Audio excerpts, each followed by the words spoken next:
bagikan kertas ini ya saya. Suruh apa kalau udah dibagikan? Tulis apa? Tulis keyakinan kelas. Keyakinan kelas itu nilai-nilai kebajikan apa yang kamu ingin terapkan di kelas, ya, atau di sekolah kita. Datang harus tepat waktu, misalnya tidak boleh ngobrol saat pembelajaran, kecuali ngobrolnya tentang pelajaran ya.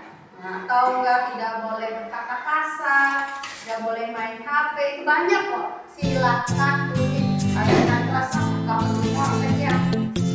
Bisa kan? Boleh 1, 2, 3, kalau silakan ya kamu tuliskan.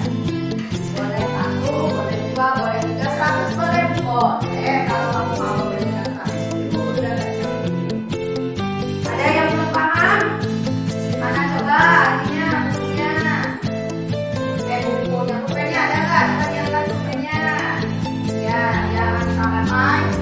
Ya, menuliskan semua orang tulis nanti kalau sudah ditempel hasilnya di depan. Yang kita sama-sama yang kita tulis.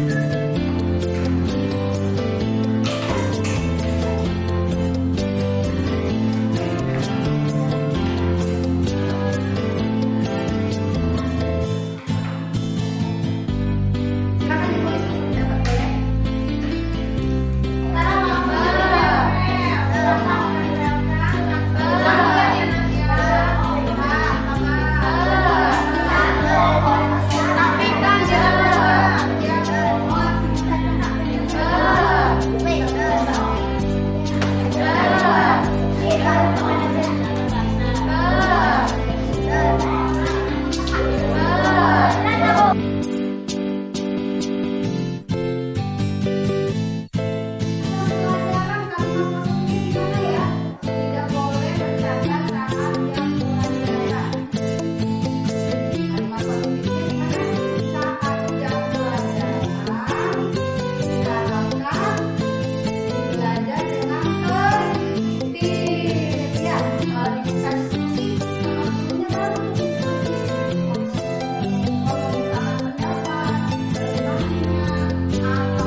Tanya, saya mau ya kalian dulu.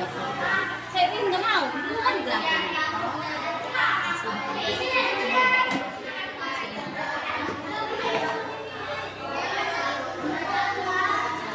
Ada gantungan kuncinya. Atau permen. Ibu permen ada permen kacang. Dor, ngantuk ya. Itu ya udah. Udah nanti.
lanjut aku mau es briefing dulu. Es briefing. Es briefing, SBD iya ya. Akhirnya es briefing itu perlu nanti pada saat Bapak Ibu mengajar, apalagi yang 3 jam kan itu. Nah, buat mengatasi kebosanan itu boleh dilakukan dengan es briefing. Karena nggak usah jauh-jauh lah, kita juga kalau dengerin materi aja bosan ya. Perlu tuh kita cari tahu sedikit ya apa nih yang menarik dari siswa. Oh, kemarin sudah dilakukan, boleh dilakukan lagi, tapi nanti mah jangan 10 kali lagi. Karena udah banyak kok di TikTok, di Instagram, banyak nyanyi-nyanyi atau apa aja yang membangkitkan kembali motivasi belajar itu. Baik, sebelum ke keyakinan kelas kita SBT dulu. Ada yang punya SBT? Kita berbagi. Jus. Coba bagi kayak punya deh sedikit. Jus gimana? Jus yang diminum. Coba Kopi. Coba gimana ya? SBT-nya ada nggak? Buat temennya kita sedikit. WIS deh. Supaya ikut pelatihan. Gitu doang. Apa? Pagi, siang. Coba ya pagi siang dengerin. Coba saya. Ini coba WIS. Tapi pagi gitu doang. Iya nggak apa-apa. Saya tuh belum tahu. Paginya Pagi ukur ya. Ayo WIS. Tepuk tangan buat WIS. Anak maut dulu. Mau deh. Kalau saya doang yang bener. Kalau saya sih yang biasa saya terapkan di kelas itu cuma sedikit sih Bu ilmu yang Boleh dong. yang sudah disampaikan di grup aja. Ya. Kalau untuk SDK paling ke siswa itu tepuk pagi berapa kali ya? Tepuk pagi. Berapa kali? 2 kali. 1. Siangnya 2, sorenya 3, malam nggak ada. Oh ya udah. Iya, kita kan ya. Tepuk pagi. Yang salah dihukum ya. Dihukum ya. Lagi. Tepuk pagi. Tepuk siang. Tepuk sore. Tepuk malam. Senyap ya. Gitu aja sih kalau saya. Lagi dong. Bisa lagi masih. Sekali lagi ya Bu. Dibaca ya. Lagi. Diangkat ya, diangkat. Ingat tepukannya jangan sampai salah lagi. Tepuk malam.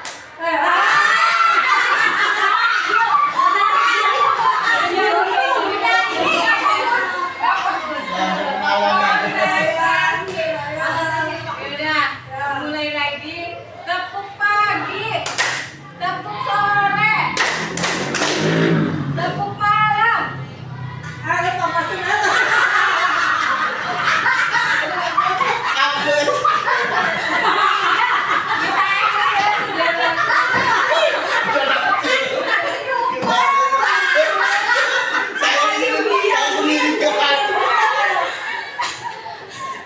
Biar ada tahu begitu. Hidup ya.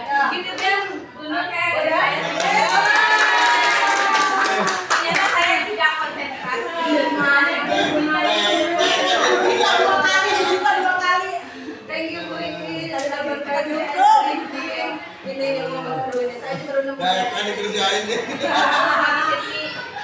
Baik, kita kembali lagi ke fokus ke materi. Materi yang kedua ini tentang keyakinan kelas dan segitiga restitusi. Apa sih keyakinan kelas itu? Bapak Ibu juga sebenarnya sudah tahu keyakinan kelas itu. Sebelumnya mah pasti banyak tahunya tentang peraturan ya, peraturan kelas. Nah, sekarang mungkin namanya sih yang berubah itu, tapi sekarang namanya keyakinan kelas. Apa yang membedakan dengan peraturan kelas?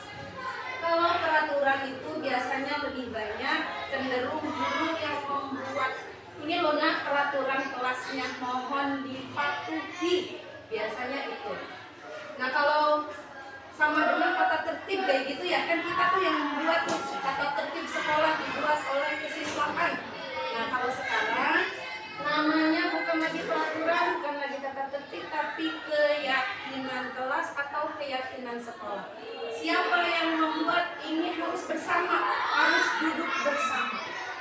keyakinan kelas berarti antara wali kelas dengan siswanya atau dengan guru makro dengan siswanya. Tujuannya untuk apa dibuat keyakinan kelas? Agar pada saat anak itu melakukan kesalahan atau perilaku yang tidak kita sukai, kita bisa mengingatkan kembali bahwa kita pernah loh membuat keyakinan kelas, dan anak itu langsung menyadari bahwa di poin mana anak melakukan pelanggaran keyakinan kelas. Baik, keyakinan kelas merupakan nilai-nilai universal yang diyakini bersama, berasal dari dalam diri tanpa paksaan.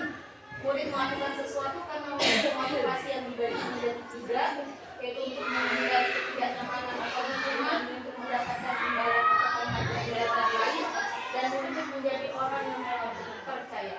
Tujuannya ada 4. Pertama, menumbuhkan keterlibatan murid dalam membentuk keyakinan kelas untuk mencapai kelas impian bersama guna pembelajaran yang efektif. Yang kedua, mewujudkan mereka belajar berpihak pada murid. Yang ketiga, menciptakan komunikasi segala arah antara guru dan murid. Dan yang terakhir, membiasakan budaya dan disiplin yang positif. Kemarin juga saya sudah mempraktikkan keyakinan kelas. Yang pertama itu kan siswa tuh membagikan kertas, dia boleh tuh silakan kamu tuliskan keyakinan apa yang pengen kamu terapkan. Biar belajarnya sama-sama enak, ada ngajar di sini juga enak, tidak terganggu, kamu tuh nyaman belajarnya. Karena dengan nggak mustahil Bapak Ibu Guru dengan banyaknya siswa dan beragam pula karakternya, membuat guru juga pasti kesulitan tuh buat menghadapi semuanya, gimana caranya biar semua mencapai tujuan yang sama. Sementara ini pengetahuannya berbeda dengan si A, karakternya juga berbeda. Mereka berangkat dari rumah yang berbeda, dari kondisi keluarga yang berbeda-beda. Gimana caranya pada saat di kelas guru bisa menghadirkan kelas yang efektif, yang nyaman? Maka dibentuk keyakinan kelas ini. Keyakinan kelas itu setelah anak dikasih kertas atau enggak diajak buat menulis di papan tulis, biasanya kan namanya bahasa anak ya. Bahasa anak itu kan enggak semuanya positif tuh. Ada yang bahasanya tuh jangan merokok misalnya. Nah itu juga peraturan tapi bahasanya belum bahasa ya kalimat positif. Kalau jangan merokok itu kalimat positif itu gimana tuh? Biar nggak ada kalimat jangan. Kalau jangan kan lebih apa ya? Mengatur gitu ya kalau jangan ya. Keyakinan kelas itu dari kalimat-kalimat yang dibuat oleh anak tadi kita seleksi lagi, kalimat negatifnya diubah menjadi kalimat yang positif. Misalnya kalau jangan datang terlambat, berarti buat keyakinannya adalah datang tepat waktu, ya seperti itu. Datang tepat waktu. Kemudian jangan mengejek teman, berarti saling menghargai, saling menyayangi antar teman gitu. Seperti itu nanti dibuat keyakinan kelasnya, dan kalau sudah betul yang disampaikan ibu waktu guru itu bahwa keyakinan kelas itu harus ditandatangani. Berarti sudah ada tuh kesepakatan, oh benar saya pernah menyepakati ini dan menyetujui bersama bahwa ini loh keyakinan kelas yang harus kita lakukan.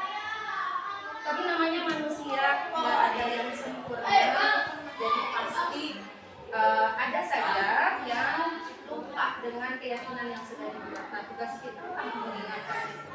Ketika terjadi menemui kita di lapangan, siswa kita yang melakukan hal yang negatif, maka langkah selanjutnya adalah dengan segitiga restitusi. Sebenarnya mungkin Bapak Ibu Guru itu sudah melakukan, cuma namanya aja yang baru dengar. Prosesnya mungkin sudah dilakukan. Saya juga sama kok. Ini baru dengar. Segitiga restitusi itu apa? Nah, segitiga restitusi merupakan suatu proses dialog yang dijalankan oleh guru atau orang tua agar dapat menghasilkan murid yang mandiri, berakhlak utama serta bertanggung jawab. Ketika siswa mengalami atau bertindak yang tidak sesuai dengan keyakinan kelas, maka salah satunya dengan diajak berdialog berdialog dengan cara segitiga restitusi. Selanjutnya, nah ini segitiga restitusi itu yang pertama dimulai dari sini, menstabilkan identitas. Menstabilkan identitas itu yang seperti apa? Kalimatnya saat diskusi itu kalimatnya seperti apa? Jangan ketika anak itu melakukan kesalahan langsung dibilang kamu nih, kamu lagi salah tidak gitu. Langsung menjas salah ketika anak belum menyampaikan kenapa melakukan kesalahan, tapi sudah dijas bahwa anak itu salah. Don't do it. Yang pertama kita lakukan adalah setiap orang pasti pernah melakukan kesalahan. Yakinkan siswa itu bahwa setiap orang pernah kok melakukan kesalahan. Dan enggak kamu saja yang pernah melakukan kesalahan. Kamu bukan satu-satunya yang pernah melakukan kesalahan. Dengan begitu kan sudah mulai budaya rada kenalan gitu.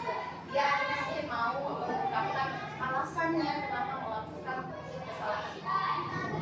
Dari menstabilkan identitas, anak itu sudah mulai stabil, sudah memahami bahwa tidak semua orang itu sempurna, yang sempurna itu hanya malaikat aja, termasuk juga saya pribadi. Kemudian ke sini yang dilakukan oleh kita adalah memvalidasi tindakan yang salah. Validasi tindakan yang salah itu seperti apa? Kamu tentu punya alasan mengapa melakukan itu. Tanyakan ke siswa apa yang alasan kamu melakukan itu. Kemudian tanyakan pula, adakah cara yang lebih efektif untuk apa yang kamu butuhkan. Tadi kan Bu Gita sudah menyampaikan ada 5 kebutuhan dasar manusia. Kalau anak itu belum terpenuhi kebutuhannya, pasti dia akan bertindak sendiri. Misalnya kayak anak keluar jam pelajaran, dia pengen kebebasan sebenarnya. Kok jenuh di kelas itu? Kita pelajari itu. Jangan langsung menyalahkan ke anaknya. Kita evaluasi diri sendiri. Oh, barangkali dari situ kita bisa evaluasi, barangkali pembelajaran kita belum menarik nih. Besok coba digali lagi. Biar gimana caranya si anak ini menarik dalam kelas. Terakhir adalah menanyakan keyakinan. Kita udah pernah membuat keyakinan sebelumnya. Keyakinan kelas apa yang telah kita sepakati? Tanyakan ke siswa. Kemudian kamu ingin menjadi orang yang seperti apa? Nanti dari situ siswa akan mengungkapkan sendiri. Saya pernah mengalami kasus sebelumnya yang tentang Dinda itu juga ya.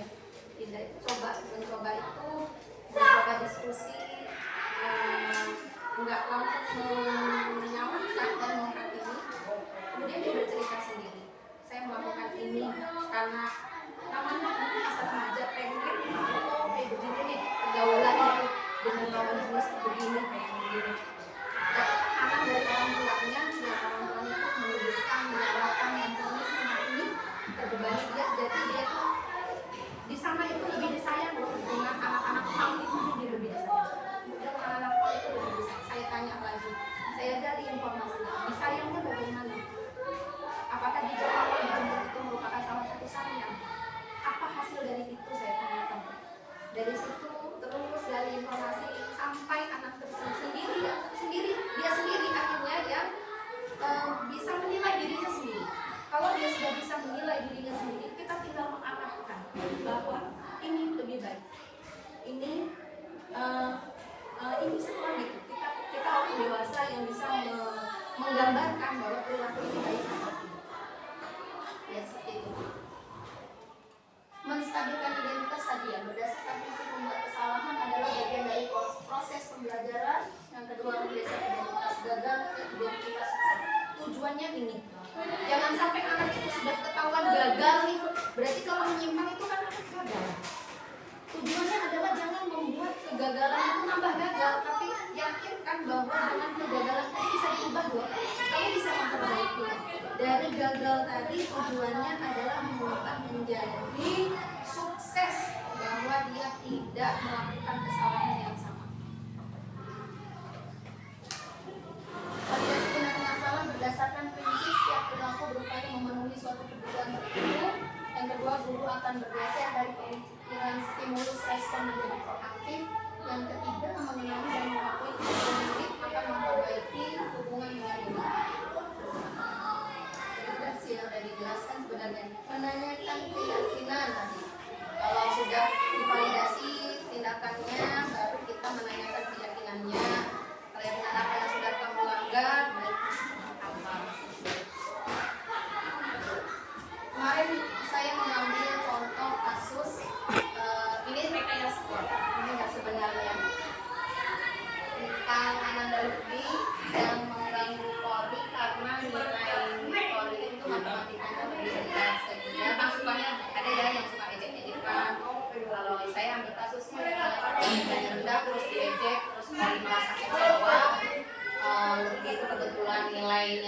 bagus di matematikanya, bisa jadi menghakimi atau mengejek temannya. Nah, prosesnya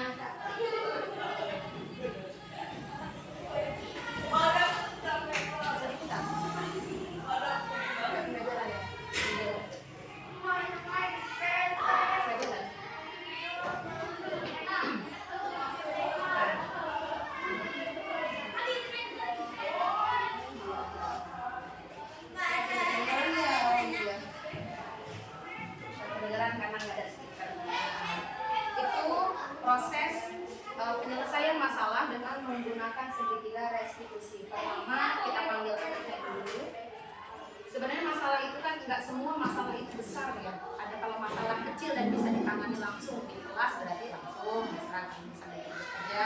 Kalau masalah itu kira-kira perlu penanganan segitiga restitusi, maka sebaiknya setelah jam pelajaran itu anak itu dipanggil, jangan di depan anak yang lain. Panggil, ajak diskusi yang tadi itu bisa meyakinkan, saling tindakan, kemudian meyakinkan keyakinan. Itu aja Bapak Ibu Guru materi yang bisa dibagi, karena pada sedikit juga ilmu yang saya peroleh, maka sedikit pula yang bisa saya bagi. Selain berikutnya ada sesi tanya jawab. Nah, yang mau bertanya boleh. Aja ngantuk. Udah dikasih goreng aja ngantuk. Gimana? Bentar lagi. Bakso mau. Buat mak. Ya.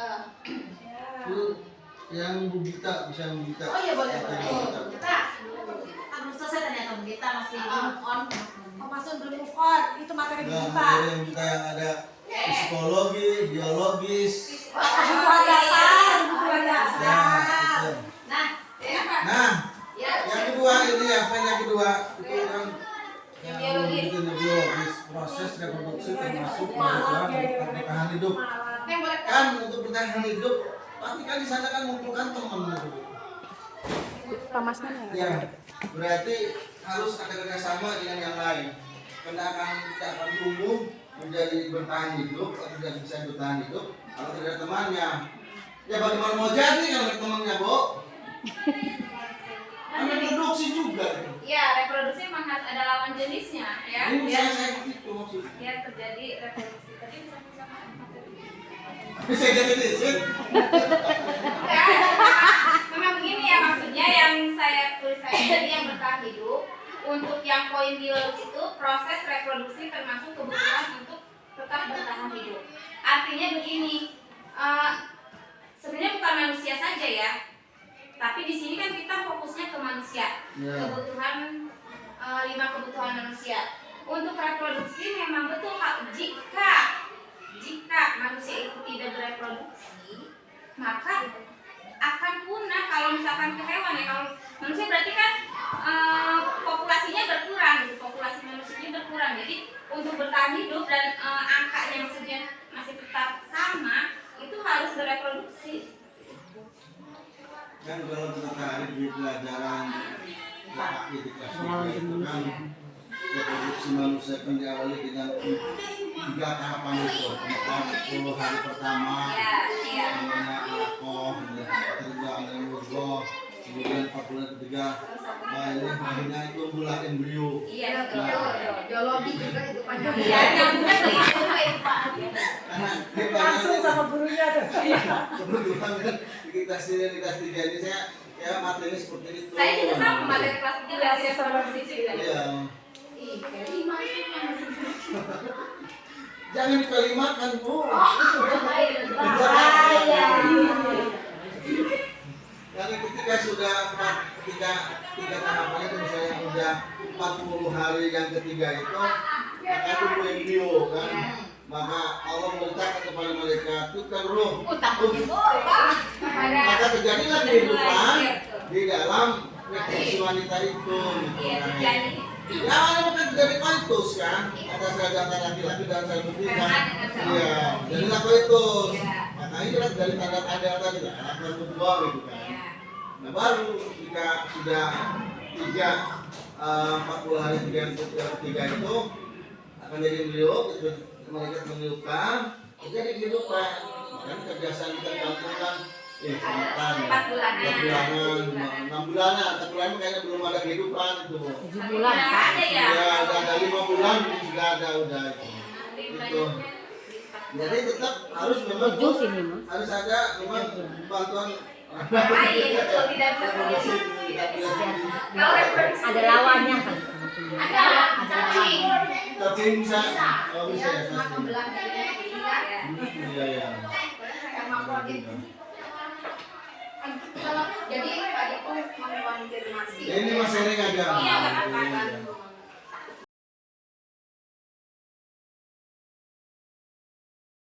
Alhamdulillah hari ini kita sudah membersamai kegiatan diseminasi dari kedua rekan kita yang kita banggakan, yaitu Ibu Gita dan juga Ibu Nur Ajija, terkait tentang disiplin positif dan juga segitiga restitusi. Ini sangat baik Bapak dan Ibu untuk kita implementasikan di dalam kelas, termasuk tadi Bu Gita sampaikan bahwa pentingnya disiplin positif, kemudian bagaimana kita sebagai guru itu menentukan posisi kontrol kita ketika kita menghadapi peserta didik di kelas. Bagaimana kita juga harus tahu 5 kebutuhan dasar yang dibutuhkan oleh peserta didik sehingga nanti penanganan kita terhadap peserta didik itu bisa tepat. Bagaimana tadi disampaikan juga oleh Bu Gita, kita hindari lagi kekerasan baik secara verbal ataupun non verbal dalam mengatasi permasalahan peserta didik. Tadi dikuatkan dengan Bu Nur yang melakukan segitiga restitusi yang sudah dilakukan tadi pada Lutbi. Nah harapannya dengan segitiga restitusi ini, kemudian dibersamai dengan posisi kita sebagai manajer, itu membiasakan anak mandiri menyelesaikan masalahnya. Bukan karena takut hukuman lagi atau takut dikasih nilai jelek lagi, tapi memang motivasi internal dalam dirinya yang muncul, kesadaran dirinya yang muncul. Karena tadi disampaikan oleh Bu Nur, kalau peraturan kelas itu biasanya mengikat Bapak dan Ibu. Anak melakukannya karena terpaksa, takut dihukum, atau karena ingin dipuji sama gurunya saja. Tapi kalau bahasanya itu keyakinan kelas, itu isinya kan nilai-nilai kebajikan, nilai-nilai universal. Di situ ada kemanusiaannya, ada kepeduliannya, ada tanggung jawabnya yang nanti dirubah atau di breakdown menjadi kesepakatan kelas dengan bahasa yang lebih positif lagi. Sehingga anak tidak terbebani lagi kalau menjalankan kesepakatan kelas. Nah harapan kedepannya dari kegiatan ini, baik Bu Gita dan Bu Nur, teman-teman yang lain itu rekan sejawatkan. Jadi ada diskusi kecil. Jadi Bapak Ibu ini yang masih bingung terkait posisi kontrol atau terkait segitiga restitusi itu didiskusikan sama Bu Gita sama Bu Nur. Sehingga nanti penerapannya atau penyimbasannya di kelas itu bisa lebih maksimal. Bapak dan Ibu yang terpenting adalah konsekuensinya dari kita yang kita lakukan. Harus komitmen kitanya, berkesinambungan. Jangan hari ini dikasih ilmu, kemudian tidak ada tindak lanjutnya. Pentingnya refleksi itu Bapak Ibu itu sebagai bahan tindak lanjut kita ke depannya, sebagai bahan evaluasi. Jadi Bapak Ibu jangan ragu-ragu untuk melakukan refleksi. Jadi jangan antipasi sama yang namanya refleksi. Karena refleksi itu Bapak Ibu bukan menilai performa Bapak Ibu, bukan. Tapi menilai sejauh mana strategi yang sudah Bapak Ibu lakukan ini berhasil atau enggak ke peserta didik. Jadi Bapak Ibu adanya kombel ini saya harapkan juga menjadi evaluasi kita bersama nih. Ada kombel ini nih berpengaruh nggak nih sama kinerja Bapak Ibu? Berpengaruh nggak sama performa Bapak Ibu baik di kelas atau menghadapi peserta didik yang bermasalah misalkan. Nah itu kita evaluasi bersama. Kalau kiranya masih ada kekurangan, kita cari di mana letak kekurangannya. Kita perbaiki lagi bersama. Sama halnya seperti observasi kelas Bapak Ibu. Itu bukan mau menilai Bapak Ibu ini belajarnya, mengajarnya ini udah bagus apa belum, atau siapa yang paling bagus. Tapi udah cocok belum nih strategi pembelajaran di kelas dengan pencapaian anak-anak di kelas. Jadi harapannya Bapak Ibu sekali lagi mudah-mudahan setelah acara ini akan ada acara kelanjutan lagi Bu Nur dan Bu Gita. Silakan bergantian nanti siapa yang jadi pematerinya untuk meningkatkan performa kita dalam pelayanan terhadap peserta didik. Hari ini saya ucapkan terima kasih sama Bu Gita sama Bu Nur yang sudah berbagi praktik baik tentang disiplin positif dan segitiga restitusi. Ditambah lagi tadi penyampaian materinya ada ice breaking melibatkan Bu Iis, kemudian ada beberapa kuis singkat yang melibatkan pemahaman peserta didik di awal. Tadi dari Pak Masnun, kemudian dari Bu Atma dilibatkan sehingga berbagi praktik baik ini tidak terasa menjenuhkan. Mudah-mudahan kedepannya jauh lebih baik lagi. Sekian dari saya, terima kasih, kurang lebihnya mohon maaf. Wabillahi taufiq wa hidayah. Wassalamualaikum warahmatullahi wabarakatuh. Waalaikumsalam warahmatullahi wabarakatuh. Satu lagi dari siapa? Satu kata buat hari ini. Mantap. Luar biasa. Ya. The best. Oke banget. Luar biasa. Jangan salah lagi. Mantap. Semangat buat semua. Keren.